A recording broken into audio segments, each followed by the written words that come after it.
They turned into the next street, and suddenly Jane had vanished. "What?" said Stefano, running on ahead. Lottie followed, and they reached a canal.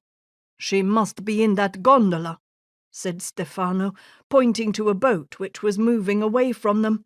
It was a dark silhouette on the water, lit with a single lamp. "What can we do now?" said Lottie. "It's simple. We find a boat." "We can't just take one." "Yes, we can. They are moored for the night, and no one will want to use them again until morning. I know who owns that one." Stefano pointed to a little rowboat tethered to a post by a doorway. "It belongs to Ferdinando Alessi. He owns a trattoria here and is a good friend of my uncle. Everyone knows each other in Venice." He took off his jacket and stood there in his shirt sleeves.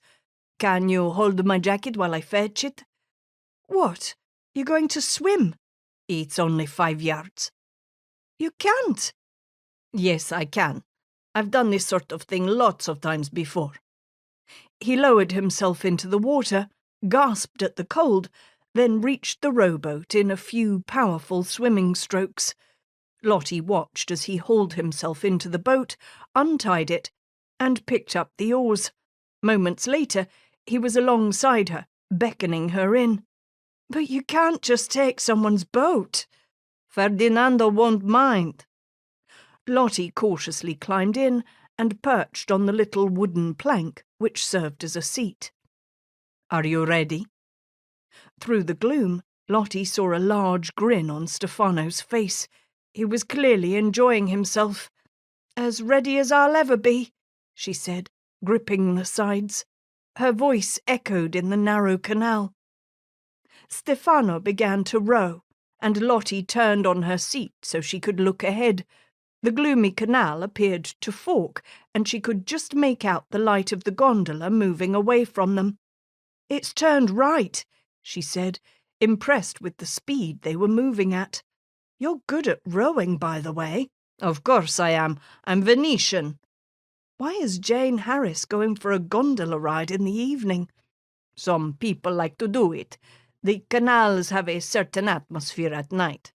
"A creepy atmosphere, I'd say."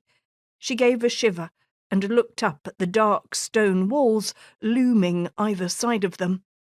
Lights glimmered at some windows, but other buildings were in darkness. She didn't like the dark water doors at the sides of the canal. Something, or someone, could lurk there unseen. The gondola ahead moved to the left of the canal and then appeared to stop altogether just in front of a bridge. "Now we can catch up with them," said Stefano.